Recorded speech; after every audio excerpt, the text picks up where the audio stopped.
है मगहिया भाई बहन के भूलेटन काका के राम राम हथिन मगहिया खबर में सुनथिन देश दुनिया के खबर। पशुपालन और मत्स्य संसाधन मंत्री वीआईपी पार्टी के मुकेश सहनी के कैबिनेट बर्खास्त करे के कैलक राज्यपाल से सिफारिश। राज्यपाल मुकेश सहनी के कैलन बर्खास्त। देश में एक साथे 10 गो परमाणु ऊर्जा संयंत्र लगावल जाए जरा में 1.05 लाख करोड़ के आय खर्च। अडानी टोटल गैस लिमिटेड देश में लगभग 1500 ईवी चार्जिंग स्टेशन। मोबाइल में कॉल के पहले कोविड संदेश बंद करे पर हो रहा है विचार। बिहार में फायरमैन के परीक्षा में कदाचार करे 78 गो परीक्षार्थी के कैल गए गिरफ्तार।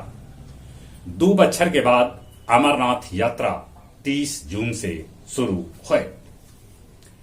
दिशा बौद्धिक मंच दाऊदनगर विश्व रंगमंच दिवस पर आयोजित कैलक कवि सम्मेलन। इस अवसर पर राजभाषा विभाग बिहार सरकार पटना के अंसा अनुदान से प्रकाशित सुमंत के लघु कथा संग्रह आधा सच आधा झूठ के कैल गए विमोचन। ट्रेड यूनियन के 28-29 मार्च के हड़ताल से प्रभावित हो सका है बैंक के कामकाज। गोपालगंज चेक पोस्ट पर एगो कार से 3 करोड़ रुपया नगद के साथे युवक के पुलिस कैलक गिरफ्तार। कैमूर के लाहेदन गांव भी मसूरी काटे जा रहा 12 गो महिला के बाइक मारल टक्कर। इस टक्कर में 3 महिला के हो गए मौत। रूस यूक्रेन युद्ध के आज 33वां दिन है। यूक्रेन के लवनीन शहर पर कैलक रूस रॉकेट से हमला। अमेरिकी राष्ट्रपति बाइडेन कहल का कि रूसी राष्ट्रपति जल्दी हो सका था सत्ता से बेदखल। मुस्लिम लीग नवाज के उपाध्यक्ष मरियम कहलक कि पाकिस्तानी प्रधानमंत्री इमरान और उनकर घर वाली पर 6 अरब घूस लेवे के है आरोप।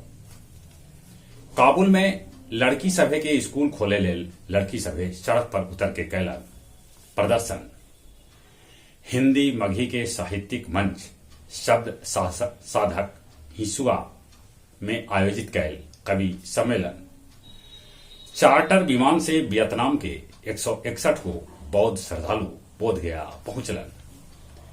नीमचक बथानी के सिरमौर गांव में हथियार के साथे 12 गो अपराधी के गिरफ्तार कैल गए। महाबोधि मंदिर में अब श्रद्धालु सभे के भेटाए कपड़ा के चप्पल। आईपीएल में मुंबई के दिल्ली 4 विकेट से हरौलक त किंग्स रॉयल चैलेंजर्स बेंगलोर के 5 विकेट से हरा दिलक। स्विस ओपन में पीवी सिंधु बनलन चैंपियन। महिला विश्व कप में दक्षिण अफ्रीका भारत के 3 विकेट से हरौलक तब उन्हें इंग्लैंड बांग्लादेश के 100 रन से हरा दिलक। अंतर जिला हेमंत ट्रॉफी में गया शेखपुरा के 9 विकेट से हरौलक। जहां तक मौसम के सवाल है, मौसम में गर्मी तो है, बाकी अभी ढेर गर्मी न पड़ रहा है। तैयो गर्मी से बचते कोरोना से बचे रहे मुंह होना पर मास्क जरूरी है। चले एक बार फिर से अपने सभे के भूलेटन काका के राम राम।